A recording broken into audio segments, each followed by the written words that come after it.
지난주에는 사사기 6장 1절부터 10절까지의 말씀을 살펴보았습니다. 지난주의 내용을 한 줄로 요약하면 한 선지자를 보내셔서 이스라엘 백성들의 죄를 깨닫게 하셨다는 것입니다.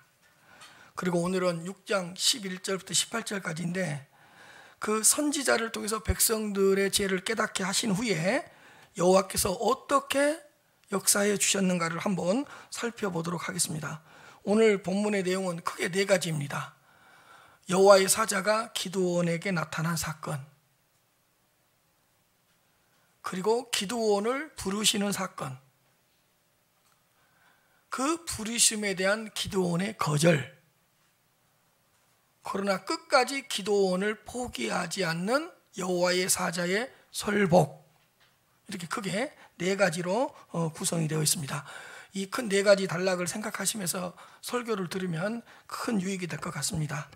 11절 말씀부터 한번 살펴보도록 하겠습니다.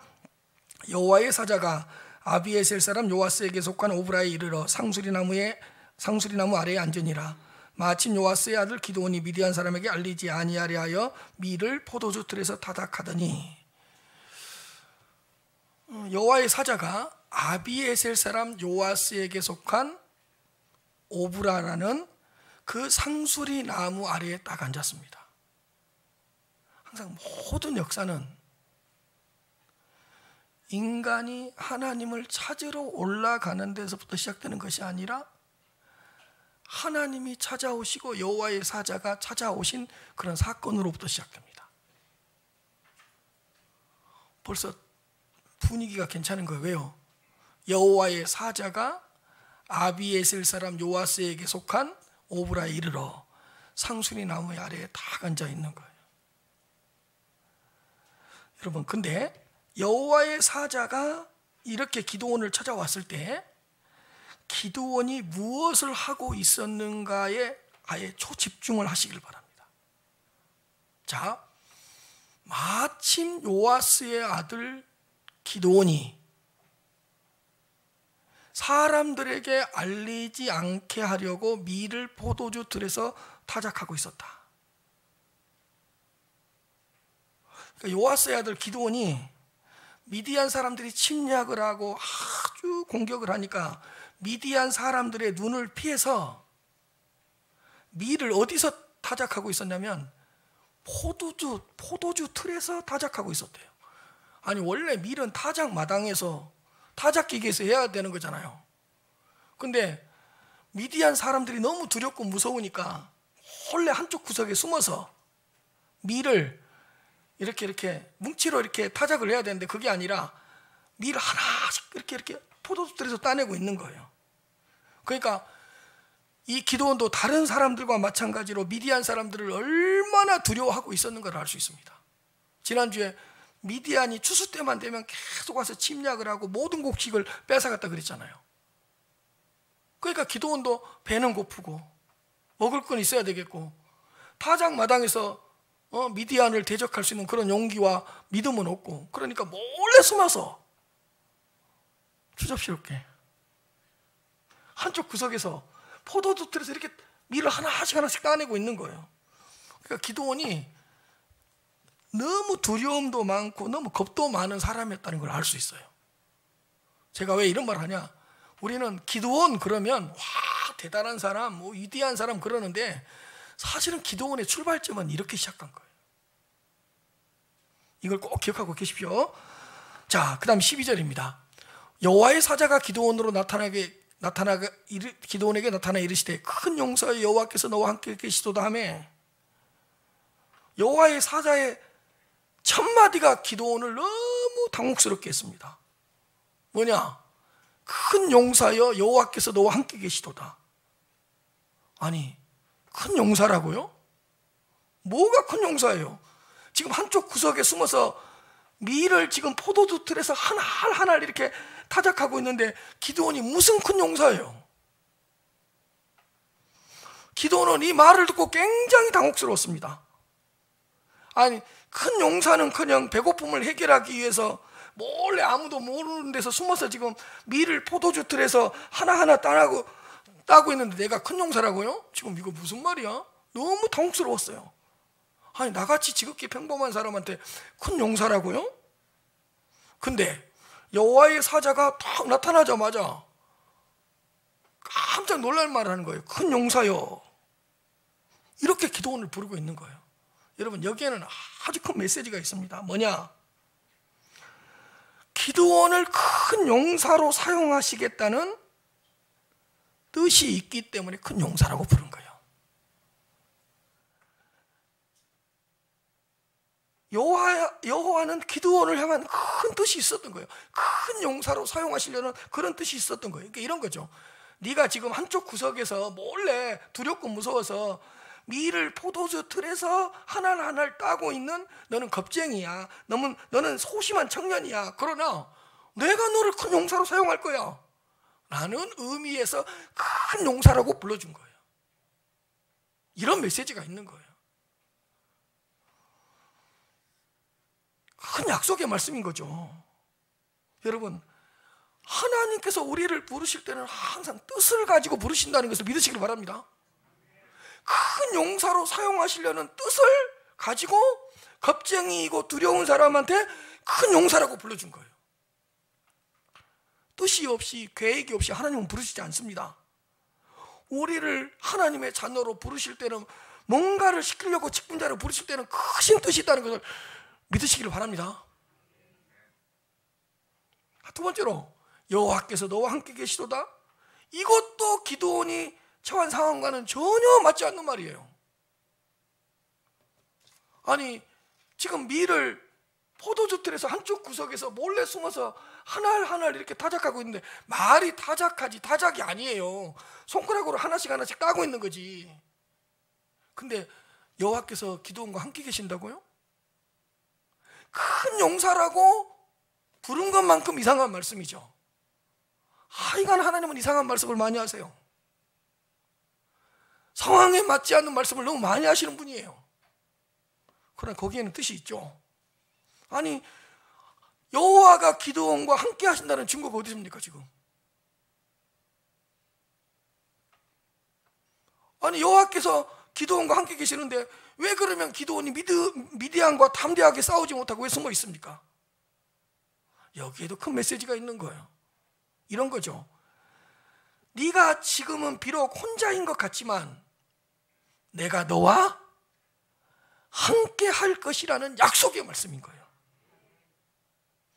내가 너와 함께 해서 너를 큰 용사로 사용할 것이라는 큰 메시지가 있다 그런 말이에요. 그래 너는 지금 한쪽 구석에서 밀이나 타작하는 겁쟁이고 두려움이 많은 사람이고 아무것도 할 수 없는 사람처럼 보여. 그래 평범한 사람같이 보여. 그러나 내가 너와 함께하면 여호와께서 너와 함께 계시도다. 내가 너와 함께하면 너는 큰 용사가 돼서 미디안의 손에서 이스라엘을 구원할 수 있어. 이런 메시지가 있는 거예요. 그러므로 여호와께서 함께 하시면 연약한 자도 큰 용사가 될 수 있다는 것을 기억하시기를 바랍니다. 그런데 이 여호와의 사자의 말씀을 들은 기드온의 반응이 쎄합니다. 너무 시큰둥합니다. 이게 뭐야? 이런 반응입니다. 13절입니다. 기드온이 그에게 대답하되 오 나의 주여 여호와께서 우리와 함께 계시면 어찌하여 이 모든 일이 우리에게 일어났나이까? 또 우리 조상들이 일찍이 우리에게 이르기를 여호와께서 우리를 애굽에서 올라오게 하신 것이 아니냐 한 그 모든 이적이 어디 있나이까? 이제 여호와께서 우리를 버리사 미디안의 손에서 우리를 넘겨주셨나이다 하니 이렇게 반응을 한 거예요. 사실 말이 반응이지 이건 하나님 앞에 대드는 거예요. 항변하는 거예요. 자, 첫 번째 기드온의 반응을 보십시오. 오 나의 주여 여호와께서 우리와 함께 하신다고요? 나와 함께 하신다고요? 그러면 여호와께서 우리와 함께 계신다면 어찌하여 이 모든 일이 우리에게 벌어졌습니까? 아니 여호와께서 우리와 함께 하신다면 왜 우리가 미디안으로부터 침략을 당하고 왜 모든 것을 빼앗겨야 됩니까? 여호와께서 함께 하신다고요? 이런 말투잖아요. 두 번째 마디가 뭔지 아세요? 또 우리 조상들이 일찍이 우리에게 이르기를, 그러니까 우리 조상들이 일찍이 우리에게 이르기를 신앙 교육을 했던 것 같아요. 신앙 교육 어느 정도 이루어진 거예요. 왜요? 또 일찍이 우리 조상들이 우리에게 이르기를, 이거 신앙 교육이잖아요. 뭔가 말씀을 가르쳤던 것 같아요. 이르기를 뭐라고 우리가 배웠냐? 우리 조상들이 일찍이 여호와께서 우리를 애굽에서 올라오게 하신 것이 아니냐. 예, 우리는 이렇게 배웠습니다. 애굽에서 여호와께서 구원했다는 걸 들었습니다. 그리고 그 애굽에서 우리를 올라오게 하실 때에 하나님의 이적이 많다고 우리가 배웠습니다. 그런데 우리가 신앙 교육을 이렇게 받았는데 우리하고 함께 하신 증거가 어디 있습니까? 당신께서 애굽으로부터 우리 조상들을 꺼낼 때 그렇게 많은 이적을 보여줬다고 하는데 그 이적이 지금 우리한테 하나라도 있습니까? 아니, 우리가 신앙 교육을 받은 거하고 지금 우리의 현실은 너무 다르지 않습니까? 아니, 여호와요, 우리 조상들에게 애굽에서 나오게 하실 때 큰 이적을 베풀어 주셨는데 그러면 지금 큰 이적을 베풀어 주셔야 되는 거 아닙니까? 그 이적이 지금 어디 있습니까? 막 기도원이 여호와의 사자에게 따지는 거예요. 그런 분위기인 거예요. 막 불편했던 속마음을 거침없이 뱉어내는 거예요. 그리고 여기서 그치잖아요. 또 대꾸해요. 이제 여호와께서 우리를 버리사 미디안의 손에서 우리를 넘겨주셨나이다 하니. 자, 이 부분은 조금 신앙적인 양심이 있었어요. 뭐냐? 이스라엘 자손이 고통을 당하고 있는 이유를 명확하게 알고 있었어요. 뭐냐? 여호와께서 우리를 버린 거 아닙니까? 우리를 버렸기 때문에, 우리를 버려서 미디안의 손에 넘겨주었기 때문에 우리가 이렇게 고통을 당하고 있는 거 아닙니까? 지난주에 한 선지자가 가르쳐줬던 그 메시지하고 똑같죠. 그러니까 기도원은 조금 답은 알고 있었어요. 어떤 답이에요? 미디안이 강해서 우리가 당한 것도 아니고 우리가 약해서 당한 것도 아니고 여호와께서 우리를 버리사 미디안의 손에 넘겨주셨기 때문에 우리가 이런 고통을 당하고 있는 거 아닙니까? 와, 이유를 알고 있네요.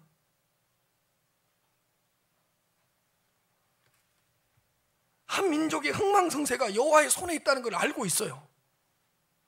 이 고백을 잘 들어보세요. 이제 여호와께서 우리를 버리셔서 미디안 손에 넘겼기 때문에 우리가 이렇게 당하고 있는 거 아닙니까? 이 말은 미디안이 강해서도 아니고 우리가 약해서도 아니고 당신께서 그렇게 만드신 거 아닙니까? 이유를 알고 있어요. 근데 본인들이 7년 동안 미디안 백성에게 당한 것이 너무 고통스럽고 힘드니까 그 현실 앞에서 12절에 여호와의 사자가 전했던 그 말씀을 받아들이고 싶지 않는 거예요. 여러분, 우리 그럴 때 있죠. 내 현실이 너무 힘들고 어려우니까 하나님의 말씀도 이로도 안 되고 여호와의 사자가 전해준 그 격려의 메시지도 격려가 안 될 때가 있죠. 다 기도원이 그 현실이에요. 답을 알고 있다니까요. 근데 위로가 안 돼.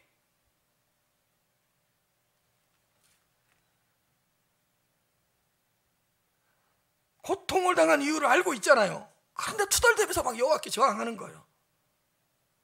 큰 용사여 여호와께서 너와 함께 계시도다. 이 말이 위로가 안 되는 거예요. 왜?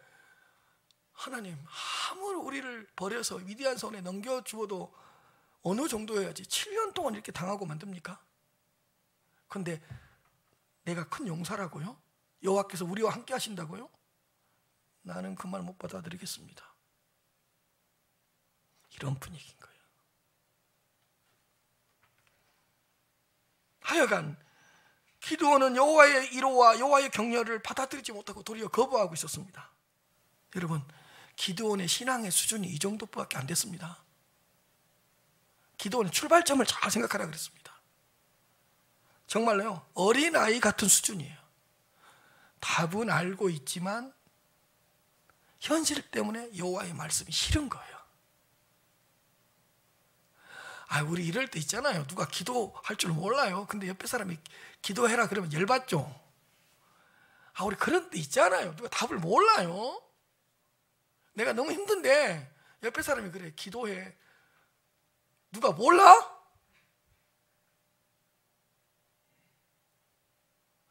하나님이 너와 함께 하세요. 누가 몰라?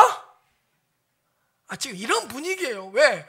내 현실적인 아픔과 고통이 너무 심하니까 기드온이 위로가 안 되는 거예요. 그러니까 기드온의 수준은 딱 이 정도 수준이에요. 고통의 이유를 알면서도 여호와의 사자의 말씀을 받아들이지 못하는 그런, 어떻게 보면 죄송한 표현이지만 수준 낮은, 그런 수준이었다, 그런 뜻이에요. 그런데 여호와의 사자는 기드온에게 다시 명령하십니다. 이런 거예요. 기드온의 연약함이나 기드온의 부족함 때문에 기드온을 포기하지 않아요. 여호와의 사자는 기드온을 다시 설득하십니다. 14절입니다. 여호와께서 그를 향하여 이르시되 너는 가서 이 너의 힘으로 이스라엘을 미디안의 손에서 구원해라. 내가 너를 보낸 것이 아니냐 하시더라.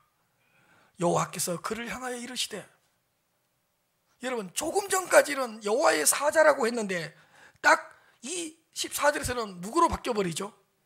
여호와라고 바뀌어 있다는 걸 알 수 있어요. 그렇다면 왜 여호와의 사자가 갑작스럽게 여호와로 바뀌었을까요? 성육신을 하기 전 성자 하나님이 여호와의 사자로 나타났기 때문입니다. 성자 하나님이 성육신을 하기 전, 인간으로 오기 전에는 구약에서는 종종 이렇게 여호와의 사자로 나타났습니다. 구약에서는 여호와의 사자로 성자 하나님이 종종 나타납니다. 그러니까 기드온을 찾아오신 이 여호와의 사자는 단순한 천사가 아니라 성자 하나님 여호와였다는 것을 알 수가 있습니다. 그 여호와께서 기드온을 향하여 이렇게 말씀하는 거예요.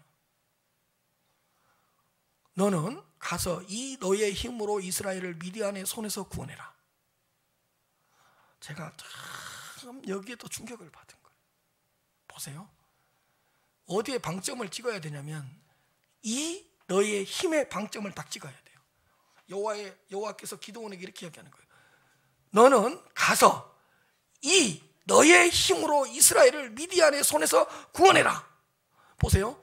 이 너의 힘, 네가 가지고 있는 힘. 나는 내 힘이 얼마면 돼요? 그래, 네가 가지고 있는 작은 힘. 나는 힘이 얼마 없는데요? 그래, 얼마 남지 않는 너의 힘으로 이스라엘을 미디안의 손에서 구원해라. 이 말이 뭐죠? 너에게 힘이 남아있다는 거예요. 그래도. 근데 어떤 힘이에요? 이건 작은 힘이에요. 그런데 그 힘으로 이스라엘을 미디안의 손에서 구원하라는 거예요. 이거죠. 팔짱만 끼고 가만히 있지 말고, 아무것도 할 수 없다고 포기하지 말고, 이제는 다 끝났다고 절망하지 말고, 너에게 작은 힘이라도 있지 않느냐. 네가 가지고 있는 작은 힘으로 최선을 다해라. 네 말대로 너희 조상들을 애굽에서 인도하여 내고 수많은 이적을 베풀었던 나 여호와가 함께 해줄 테니까.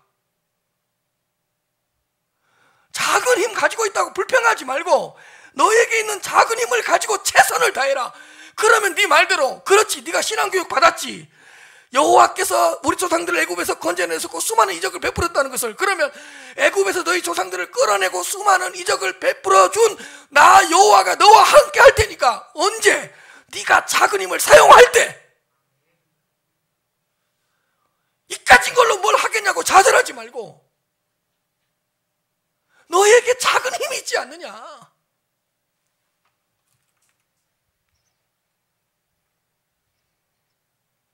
나는 너에게 있는 작은 힘을 통해서 이스라엘을 미디안의 손에서 구원해낼 수 있도록 도와주겠다. 보세요. 너에게 있는 힘이에요. 너에게 있는 힘. 그래, 네가 보기에도 작은 힘이지. 그러나 그 힘을 사용할 때 내가 함께 해줄게.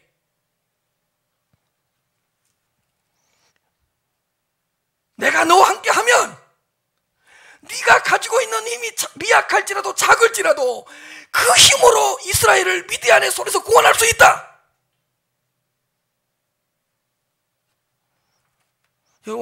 여러분, 항상 여호와는요, 항상 우리에게요, 우리가 가지고 있는 것을 확인시켜요. 이 작은 너의 힘이잖아요. 힘이 있다는 거예요. 힘이 있다는 거예요. 남아있는 힘이 있다는 거예요. 항상 여호와께서 물어요. 네가 가진 것이 무엇이냐 물어요. 근데 우리는 많이 있으면 있다 그러고 조금 있으면 뭐라 그래 버려요? 없다 그래 버려요. 그게 없는 거예요. 남은 거지. 이 작은 너의 힘이라니까요.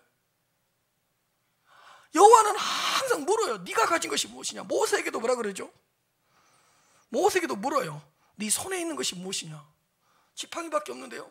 야 이놈아, 네 손에 들려진 그 지팡이가 홍해를 가르는 거야. 네 손에 있는 그 지팡이로 이적을 내가 베풀도록 할 거야. 항상 우리가 가지고 있는 걸 물어요.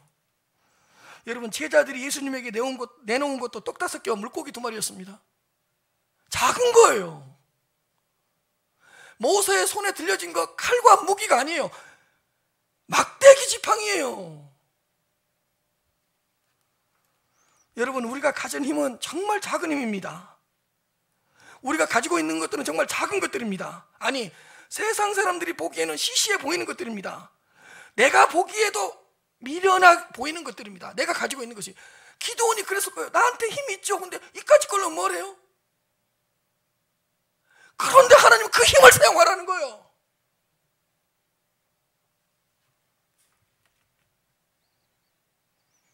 여호와는 기드온에게 이 너의 힘이에요. 너에게 남아있는 작은 힘으로 미디안의 손에서 이스라엘을 구원해낼 수 있다는 거예요. 내가 너와 함께 하니까. 사랑하는 성도 여러분, 우리가 가진 작은 것에 하나님은 역사하신다는 걸 기억하시길 바랍니다. 우리가 가지고 있는 작은 힘을 붙들어 주신다는 걸 믿으시기를 바랍니다.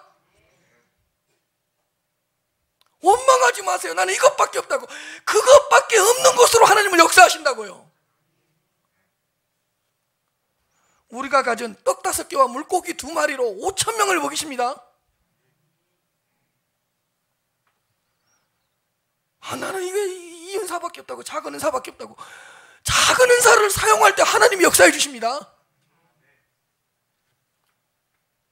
목사님, 나는 물질이 이거밖에 없다고. 그 작은 물질을 하나님 앞에 들을 때 기적이 일어나는 것입니다. 보세요. 너는 가서 너의 힘이에요. 너의 힘. 근데 기드온에게 있는 힘이 얼마나 있었겠어요? 보잘것없어요. 근데 보잘것없는 너의 힘을 사용해라. 내가 너와 함께 하겠다. 보잘것없는 너의 힘으로도 이스라엘을 미디안의 손에서 구원할 수 있다.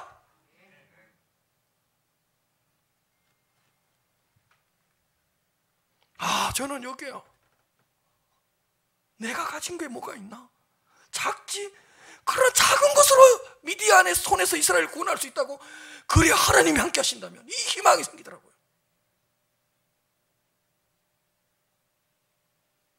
여러분들 가진 거 뭐 있어요? 너무 작은 거 아니에요? 그냥 이 너의 힘이에요. 이 너의 힘.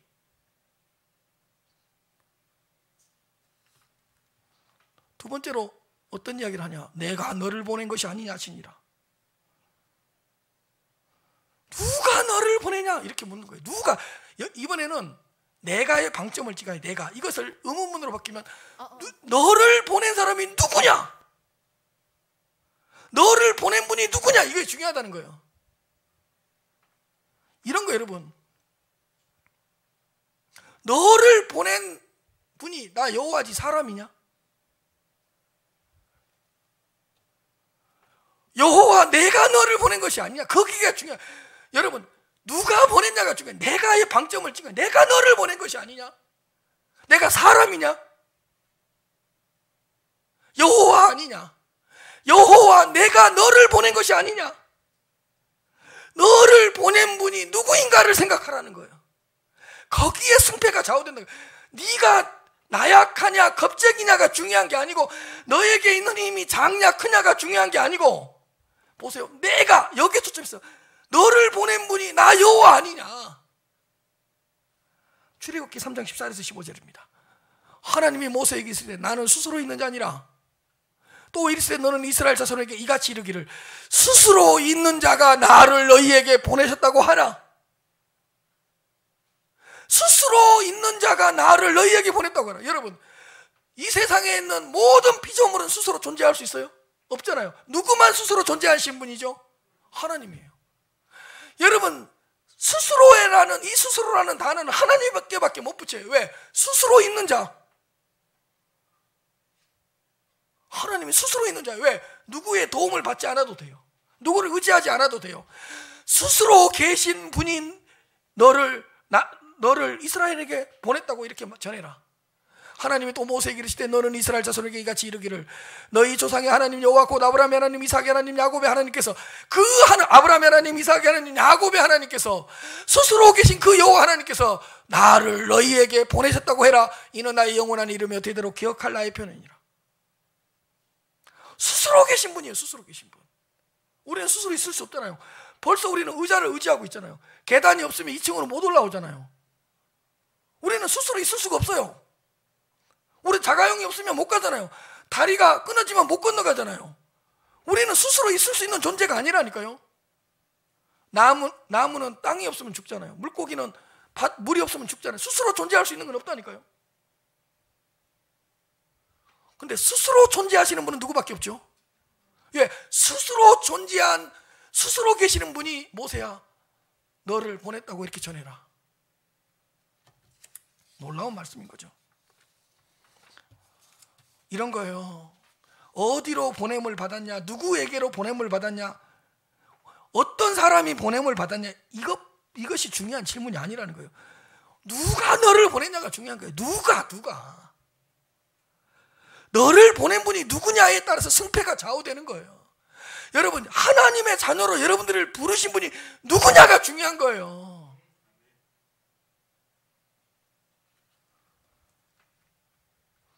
여호와는 기드온을 미디안의 손에서 이스라엘 백성들을 구원해야 될 사명자로서 누가 세웠다고요? 여호와가 세웠다는 게 중요한 거예요. 여호와가 세우셨다는 사실이 중요하다. 여러분, 여호와가 부르시면 여호와가 붙들어 주실 것입니다. 여러분, 보내신 분이 보냄을 받은 자와 함께하지 않겠습니까? 사랑하는 성도 여러분, 여러분들의 가정을 어려움에서 구원하라고 우리 성도님들을 누가 여러분들 가정으로 보냈습니까?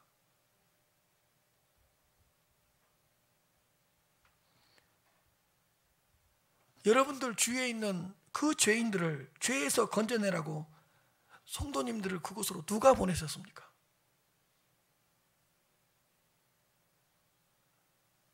이 지역과 이 지역 주민들을 죄와 사망으로부터 구원하라고 성도님들을 이 지역으로 보낸 사람이 누구입니까?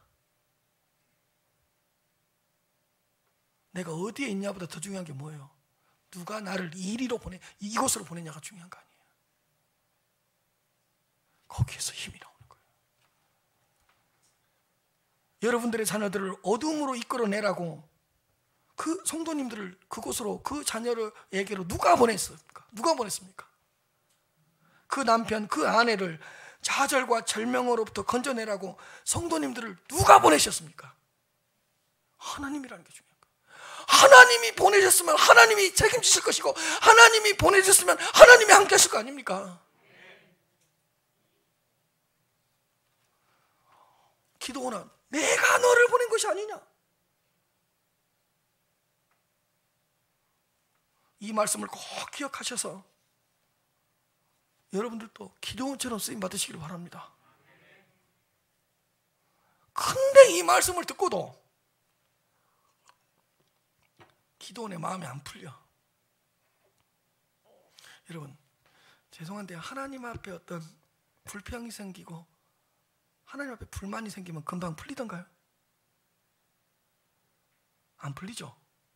기도원이 그래요. 이 말씀을 이 정도 들으면, 죄송한데 우리 정도는 어떻게 하죠? 아멘 그러는데 요 기도원이 또 곤조가 있어가지고요, 또 고집은 세가지고요, 이렇게 여호와께서 이렇게 나오시는데도 어떻게 반응하는가 봅시다. 15절이에요. 기도원이 여호와에게 대답하되 오 주여, 내가 무엇으로 이스라엘 구원하리까? 보소서, 나의 집은 므낫세 중에 극히 약하고 나는 내 아버지 집에서 작은 자니이다. 이렇게 나와요. 오 주여, 뭐라고요? 내가 무엇으로 이스라엘을 구원할 수 있겠습니까? 이렇게 나오는 거예요. 말이 돼요? 딱 기도원의 수준은 이거밖에 안 돼요. 하나님이 그렇게 말씀해 주셨잖아요. 근데 주님, 내가 무엇으로 이스라엘을 구원하겠습니까? 가르쳐 줬잖아요.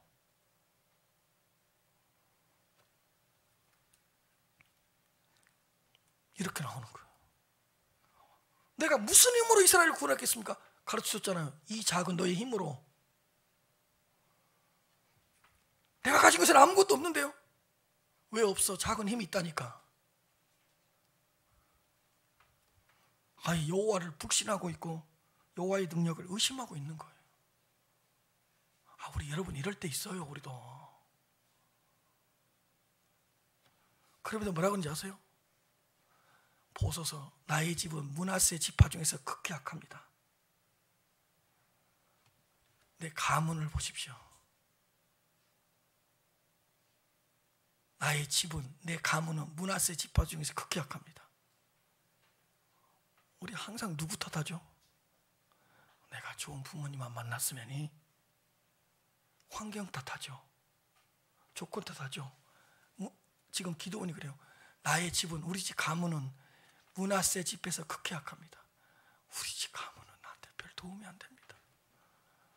내가 부모만 잘 만났어도 내가 이렇게는 안 됐을 건데 언제까지 부모 탓할 거예요? 기도원이 뭐라고 불평한지 아세요? 가문 탓을 해요. 나의 집은 므낫세 중에서 극히 작습니다. 그러면서 한 단계 더 나가요. 므낫세 집안 중에서 우리 집이 제일 약한데 나는 그 약한 내 아버지 집에서 뭐라고요? 가장 못난 놈입니다.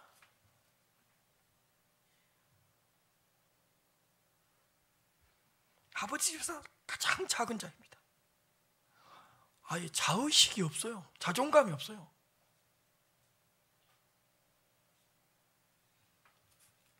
이 못난이 병이라고 있죠.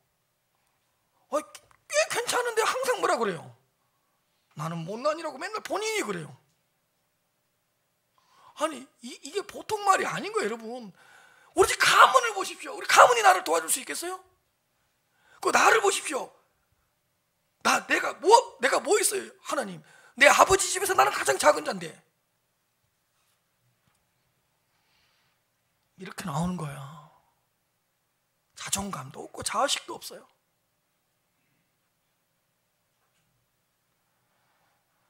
정말로 긍정적이지 않고 너무 부정적이지 않습니까? 발언을 보십시오. 분위기가 너무 우울하지 않습니까? 저는 이거 입고 나니까 우울증이 충만해지더라고. 정말로 이거 보십시오, 지금. 아니, 자의식, 자존감을 전혀 찾아볼 수가 없잖아요. 너무 적극적이지 않고 소극적이잖아요. 안 됩니다, 못합니다, 이런 것만 찾아내고 있잖아요, 지금요. 내 가문을 보십시오. 내 꼬라지를 보십시오. 내가 뭘로 이스라엘을 구원합니까? 이렇게 나오는 거예요. 이건요, 7년 동안 다 미디안한테 당하다 보니까 패배의식에 쌓여서 패배자의 발언인 거예요. 아무것도 안 된다는 거예요. 이건요, 아예 인생을 살아가면서 변명만, 핑계만 대고 있는 기도원이에요. 이 가문 때문에 안 됩니다, 나는 뭐 때문에 안 됩니다, 이 변명과 핑계만 대고 있는 거예요. 신앙적으로 말하면 너무 불신앙적인 발언이죠. 분명히 하나님께서 이렇게 이야기해 줬잖아요. 큰 용사요, 내가 너를 큰 용사로 쓴다니까. 여호와께서 너와 함께 하시도다. 내가 너와 함께 한다니까. 이 작은 너의 힘으로 구원해라. 너에게 있는 작은 힘이 큰 기적의 씨앗이 될 수 있다니까. 내가 너를 보낸 것이 아니라. 그래, 너 신앙교육 받았지. 애굽에서 너희 조상들을 끌어내고 조상들을 끌어낼 때 큰 이적을 베풀었지. 그 여호와가 보낸다니까, 너를. 이런 말을 듣고도 얼마나 큰 상처와 아픔을 겪었는지 못 받아들이고 있습니다. 여러분, 이 정도 하면 어떻게 해야 되죠? 여러분들이 하나님이었으면 큰일 났을 거예요. 그러니까 우리가 하나님이 아닌 것이 천만다행인 거예요. 예. 우리가 이렇게 말하는 자식이 이 정도로 나오면 아마 좀 화냈을 거예요. 근데 16절 여호와의 반응을 한번 보겠습니다. 여호와께서 그에게 이르시되 내가 반드시 너와 함께 하리니. 네가 너희들을 7년 동안 괴롭혔던 미디안 사람 치는 것을 뭐라고요? 한 사람 치는 것처럼 쉽게 이기리라. 하도 안 믿으니까, 내가 너와 함께 하리라로 안 믿으니까 어떤 부사를 집어넣어놨죠? 반드시라는 걸 집어넣었어요. 아까는 여호와께서 너와 함께 계시도다, 그렇게 이 말을 못 믿으니까, 너네는 똑바로 봐. 반드시 너와 함께 하겠다. 반드시 내가 반드시 너와 함께 하면 너는 미디안 사람을 한 사람 치는 것처럼 치게 될 것이다. 여러분, 정말 우리가 신앙생활을 하면서 한 가지는 꼭 명심해야 될 게 뭐죠? 하나님이 우리와 함께 하신다는 사실이잖아요. 하나님이 우리와 함께 하신다는 사실보다 더 큰 축복은 없습니다. 여러분, 모든 축복을 다 주고 하나님이 나와 함께 하지 않으면 이건 저주입니다. 근데 삶에 시련이 있고 아픔이 있고 어려움이 있지만 하나님이 함께 하신다면 그건 복입니다.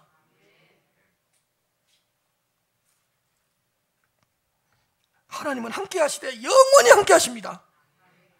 함께 하시되 땅끝까지 함께 하십니다.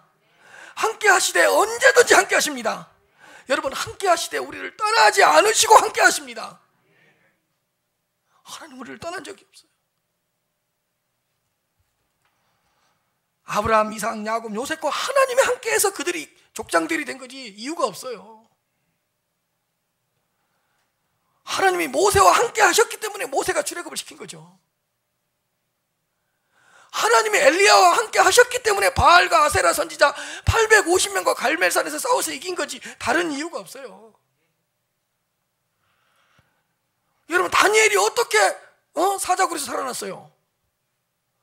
하나님이 사자의 입을 막아주심으로 함께 하셨기 때문이잖아요.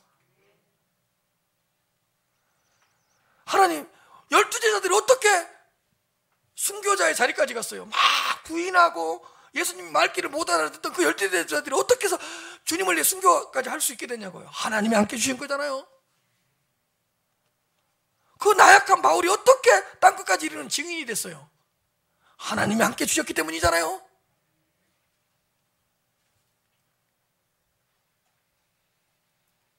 하나님의 아들이 사람의 아들로 이 땅에 오셔서 또 우리와 함께 해주시고, 여러분, 보혜사 성령이 우리 속에 계시고 우리와 함께 계시고, 여러분, 삼위일체 하나님이 우리와 함께 하신다는 것을 믿으시길 바랍니다. 제가 이 말씀을 읽으면서 다 그 마리아 처녀가 생각이 났어요. 제가 마리아에 대해서 관심이 많거든요. 이 처녀가 아기를 낳는다는 사건이 보통 사건이에요. 천지창조 이후로 그런 일이 없었는데, 여러분, 경수가 끊어진 여인, 노인이 아기를 낳았다는 말을 들어봤어도 처녀가 아기를 낳는다, 이건 보통 사건이 아니잖아요. 그냥 누가복음 1장 27절 28절입니다. 다윗의 자손 요셉이라 하는 사랑과 약혼한 마리아 처녀에게 가브리엘 천사가 이르니 그 처녀의 이름은 마리아라. 보세요. 가브리엘 천사가 그에게 들어가 이르되 은혜를 받은 자여 평안할지어다. 뭐라고 선언해버리죠? 주께서 너와 함께 하시도다. 게임 끝난 거예요. 마리아야, 네가 처녀인데 네 뱃속에 잉태, 염려하지 말아라. 주께서 너와 함께 하시도다. 여러분, 주께서 여러분들과 함께 하십니다. 이 복보다 또 다른 답이 있습니까? 더 큰 복이 있습니까? 가브리엘 천사가 너무 두려워하고 무서워 떨고 있는, 처녀가 얼마나 놀랐겠어요. 내 뱃속에 애가 들어섰다는데. 근데 가브리엘 천사가 뭐라고 위로한지 아세요? 은혜를 받은 자여 평안할지어다. 주께서 너와 함께 하시도다. 큰 용사여, 여호와께서 너와 함께 계시도다.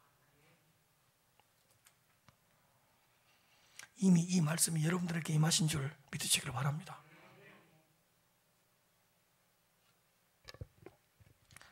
마지막으로 또 한 가지 살펴볼 것은 이것입니다. 연약한 기도원을 끝까지 붙드시는 여호와의 열심입니다. 여러분 이건 꼭 기억합시다. 연약한 기도원을 끝까지 붙드시는 여호와의 열심이에요. 사실은 지금 계속 기도원은 도망가고 누가 쫓아다니죠?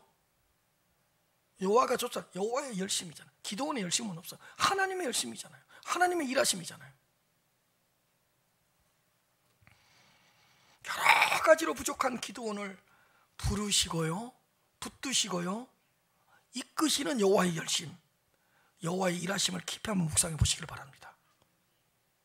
지금 여호와가 계속 일하시고 있고 계속 열심을 내고 있잖아요. 기도원을 향해서 부르시고 붙들어준다 그러고 격려하고 힘을 주고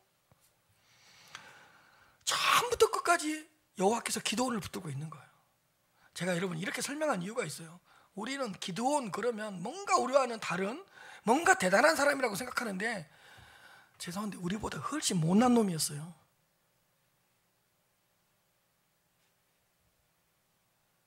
우리보다 훨씬 부족한 자였어요. 냉정하게 따진다면. 근데 여호와의 열심이 있잖아. 여호와의 일하심이 있잖아요. 큰 용사로 쓰임을 받아야 될 기도원의 출발점, 오늘 본문을 한번 보시라고. 기도원의 출발점을 보시라고요. 너무 평범한 사람 아닌가요? 한 가지 물어볼게요. 큰 용사로 쓰임을 받은 기도원에 뭐 특별한 점이 찾아냈습니까? 뛰어난 능력이 있었습니까? 없었다니까. 우리하고 너무 동일해 평범해요. 하나님께 내세울 것이 아무것도 없는 기도원이었어요. 뭔가 특별한 것을 가지고 있지도 않았어요. 아니, 겁쟁이요, 투덜대는 투덜쟁이요, 불평하는 사람이었어요. 아니, 밀을 지금 포도주스에서 이렇게 하나씩 따내고 있어요. 이런 기도원이었어요. 잘난 것이 아무것도 없었어요. 자존감 밑바닥까지 추락한 사람이에요. 자의식 아예 없어요.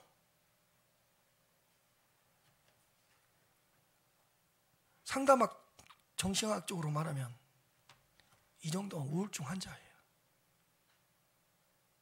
이 정도면 우울증 환자입니다. 자기 가문 탓하면서 막 우울증에 빠지고요. 나는 너무 작은 자입니다. 나 같은 놈이 어디 있을까요? 나는 죽어야 돼요. 우울증 환자예요.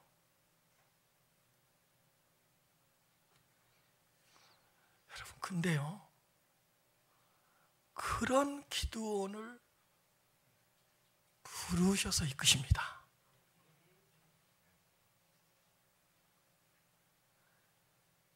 여러분 잘 들으십시오.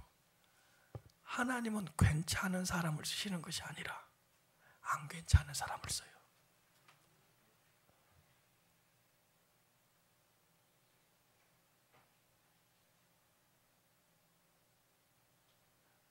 그래서 어떻게 하려고? 괜찮은 사람으로 쓰려고.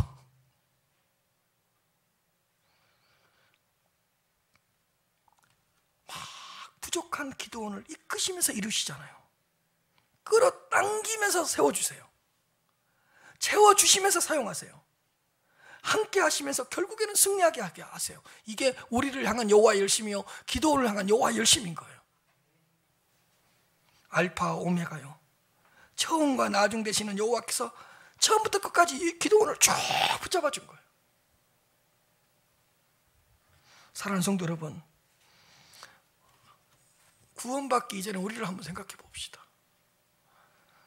구원을 위해서 아무것도 할 수 없는 저희들을 부르셔서, 아무것도 없는 자들을 부르셔서 뭔가가 있게 하셨습니다. 하나님 앞에서 영적으로 죽어있는 우리를 살리셔서 우리에게 생명을 주셨습니다. 다 누구의 열심이죠? 여호와의 열심이에요. 여러분, 할 수 없는 우리들을 부르셔서 뭔가를 할 수 있게 하셨습니다. 여러분, 세상에 제가 이런 생각 해봤거든요. 나처럼 부정적인 사람이 어디 있을까요?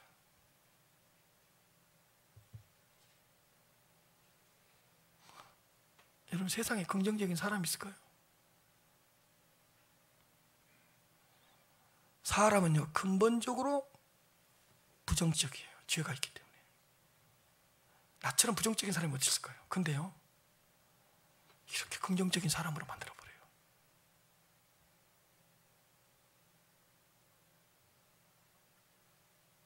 여호와의 일하심이에요.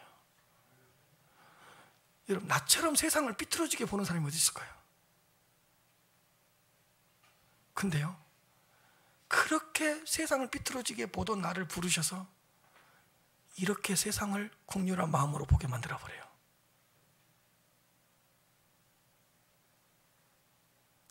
여러분, 나처럼 좌절 잘하고 실망 잘하는 사람이 어디 있을까요?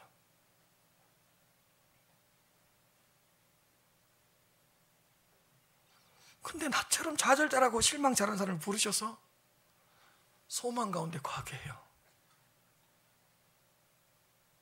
기도원의 모습이 우리의 모습이었잖아요. 아무리 하나님이 말해도 말귀를 못 알아듣잖아요. 근데 끝까지 붙으시는 여호와의 열심이 있었잖아요.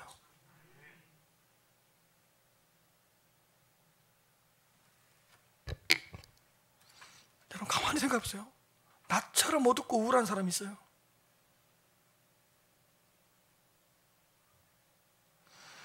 근데 이런 어둡고 우울한 자를 불러내서 이렇게 밝은 사람으로, 환한 사람으로 누가 만들어줬냐고요.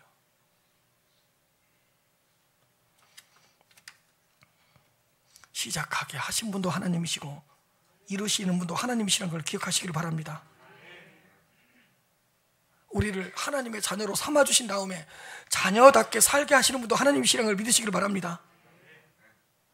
하나님은 우리에게 하나님의 뜻을 정하셨습니다.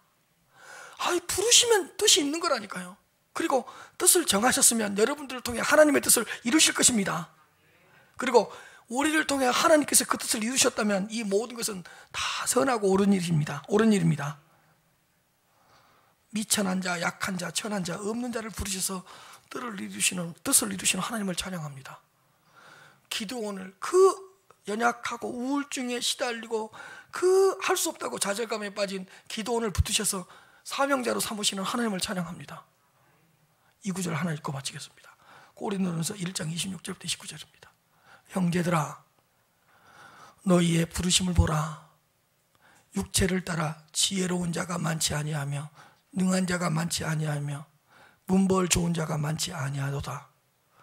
그러나 하나님께서 세상에 미련한 것들을 택하사 지혜 있는 자들을 부끄럽게 하려 하시고 세상에 약한 것들을 택하사 강한 것들을 부끄럽게 하려 하시며